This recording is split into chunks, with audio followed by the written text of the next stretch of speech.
இப்பவும் திரும்பி 2025ல கரண்டா China government அதை கன்ஃபார்ம் பண்ணியிருக்காங்க. என்னது புது வைரஸா அப்படின்னு சொல்லிட்டு. அது வேற எதுவும் இல்லை, HMPV அப்படின்னு சொல்ற ஒரு புது வைரஸ்.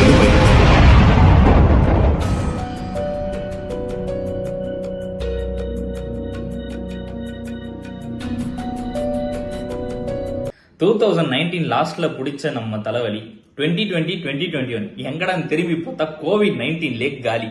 சரின்னு சொல்லிட்டு ஒரு 2-3 இயர்ஸ்க்கு அப்புறம் திருப்பி 2025ல சைனா கவர்மெண்ட் திருப்பி நம்ம ஊருக்கு இந்த மாதிரி வருதுன்னு சொல்லிட்டு கன்ஃபார்ம் பண்ணிருக்காங்க. 2019ல கண்டுபிடிச்ச அந்த HMPV அப்படின்ற ஒரு வைரஸ் ஸ்ப்ரெட் ஆகி பெரிய ஒரு பாதிப்பு ஏற்பட்டுச்சுன்னு தான் நம்ம சொல்லணும்.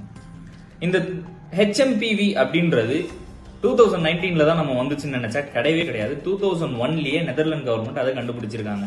சரின்னு சொல்லிட்டு அப்போ அது அவ்வளவா பெருசா நம்ம அவ்வளவா அதை கண்டுக்கல. எப்படி ஸ்ப்ரெட் ஆகுதுன்னு பார்த்தா பேர்ட்ஸ் கிட்ட இருந்து AMPV அப்படின்னு சொல்ற வைரஸ் பேர்ட்ஸ் கிட்ட இருந்து பரவி நம்ம மனுஷங்களுக்கு வந்ததுன்னு சொல்றாங்க.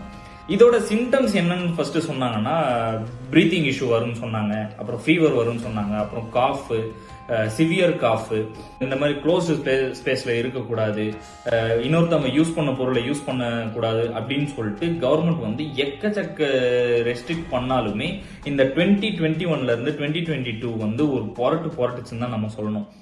இந்த திடீர்னு இப்போ சைனால புதுசா வைரஸ் வந்துருச்சான், தூக்கி குரூப்ல போடு, இனிமேல் லீவு, காலேஜ்லாம் லீவு, நம்ம வீட்டுல உட்கார போறோம், பப்ஜி யூஸ் பண்ண போறோம், போன் யூஸ் பண்ண போறோம்.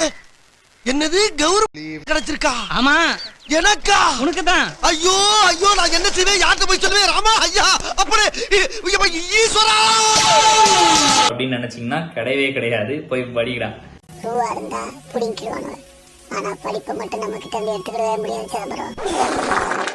இப்போ சைனா கவர்மெண்ட் ரீசெண்டா அவங்க என்ன சொல்றாங்கன்னா, இது COVID-19 மாதிரி அவ்வளோ அஃபெக்ட் ஆகாது, இது அவ்வளோ பாதிப்பு இருக்காது அப்படின்னு சொல்லிட்டு அவங்க கன்ஃபார்ம் பண்ணிருக்காங்க. இதை நாங்க எப்படியாவது கியூர் பண்ணிடுவோம், அதை ப்ரிவென்ட் பண்ணி நாங்க அதை சரி பண்ணிடுவோம்னு சொல்லிட்டாங்க. இப்போ ஏன்னா வெளியூர்ல பேசுறியே, உள்ளூர்ல என்ன நடக்குதுன்னு உனக்கு தெரியுமான்னு கேட்டா, ஆமாங்க, தமிழ்நாடுல, அதுவும் நார்த் தமிழ்நாடுல இந்த மாதிரி காஞ்சிபுரம், செங்கல்பட்டு, சென்னை இந்த மாதிரி ஏரியாலாம் புதுசா ஒரு வைரஸ் ஸ்ப்ரெட் ஆகுதுன்னு சொல்றாங்க. அது என்னதுன்னா ஒரு மைட் அப்படின்ற ஒரு பூச்சி. அதை பொதுவா ஆடு மாடு இந்த மாதிரி அக்ரிகல்ச்சர் ஸ்பேஸ்ல அதிகமா இருக்குன்னு சொல்றாங்க. அந்த பூச்சி நம்மள கடிச்சா ஒரு மாதிரி ரேஷஸ் மாதிரி ஏற்படுது அப்படின்னு சொல்லிட்டு அதை சாதாரணமா விட்டுறாங்க. அப்படி சாதாரணமா விட்டா என்னென்ன வரும்ன்றது தயவு செஞ்சு நான் சொல்றதை கேளுங்க. அது ஒரு கொசு கடின்னு நினைச்சு அது ஃப்ரீயா விட்டுறீங்க.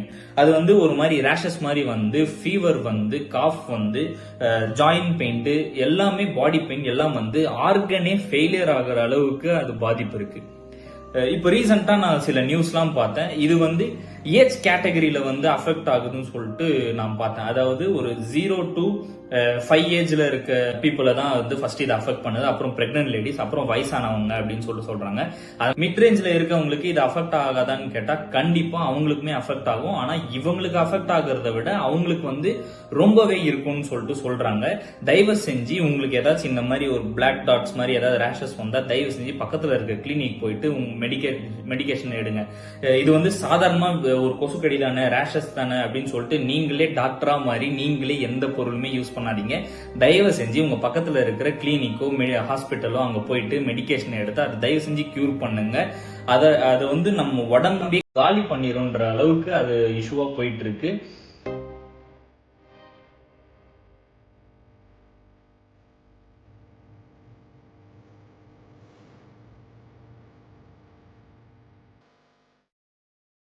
இந்த மாதிரி பல இன்ஃபர்மேஷனை ஒரே இடத்துல தெரிஞ்சுக்க ஸ்கூப்பி சித்திக்க ஃபாலோ பண்ணிக்கோங்க, சப்ஸ்கிரைப் பண்ணிக்கோங்க. இந்த மாதிரி நீங்க கொடுக்கிற சப்ஸ்கிரைப் தான் எனக்கு அடுத்த வீடியோ பண்றதுக்கு மோட்டிவா இருக்கும். இதை விட ஒரு நல்ல இன்ஃபர்மேஷன் பல கண்டென்ட்டோட டெய்லி நான் போட்டுட்டே இருக்கேன். அது உங்களுக்கு இப்ப யூஸ் ஆகும். சப்ஸ்கிரைப் பண்ணிக்கோங்க. தேங்க்யூ.